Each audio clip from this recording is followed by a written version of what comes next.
Deci atât suntem din nou în emisie și facem câteva reportaje senzaționale, într-adevăr. Deci ce se întâmpla acolo, în căsuța aia, deci l-am văzut pe om nervos, complet.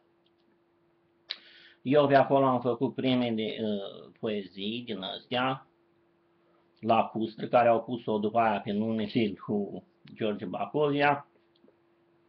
Și bineînțeles, vedeam că în casă nu e o atmosferă prea bună. Mă uitam așa în depărtare, să spunem că zicea că peste vreo 2-3 ani ne mutăm la Iași. Și v-am spus cum se vedea soarele departe, cumva căzând suspect, o lumină stranie. Imediat i-am spus, trebuie să fi fost pe acolo ceva, deci am mai fost pe aici. Și aici, cine s-a uitat la reportajele astea, soarele cade în straniu. Aici trebuie să fi fost o mare civilizație, m-am uitat pe hărți. Evident, se vede o zonă, să spunem, verde pe hartă, de foarte joasă altitudine, care pornește din dreptul Deltei Dunării, merge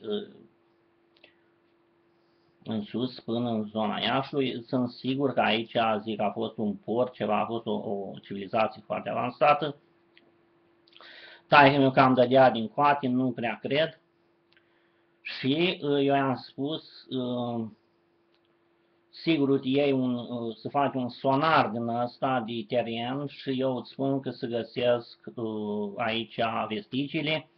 Și v-am spus cum s-au găsit site-urile astea arheologice, prima dată la vreo 40 de metri de bloc și aici exact sub bloc s-au găsit niște schelete stranii, unul era cam negru, practic ca o groapă comună, s-au mai găsit schelete, erau foarte mari, au că ar fi al lui un hatman de al lui Ștefan cel Mare, dar nu se știa exact. După asta am văzut o cavernă de asta pe la vreo 100 de metri, acolo s-a săpat și s-au văzut aceste desene, să spunem, rupestre, ceva extraordinar.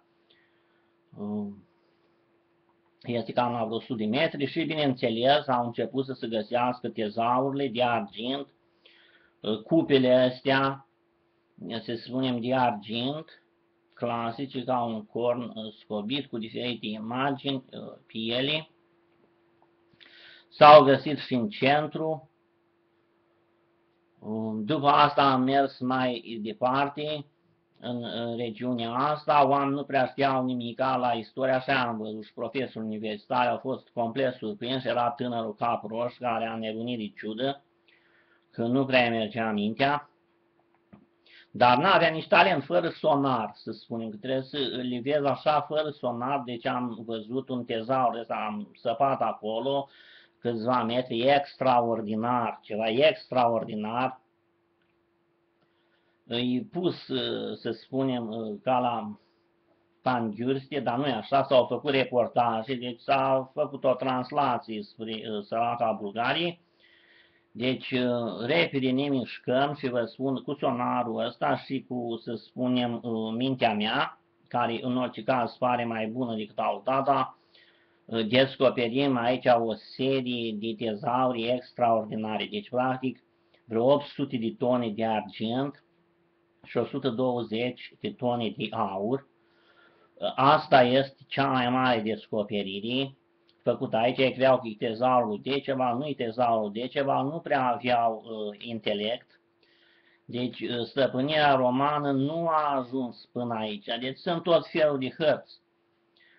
Că au luat Apuseni, într-adevăr, s-au mai mișcat până la Olt, unii ziceau că au mai mers aici, până la Galați, s-au descoperit un val al lui Traian.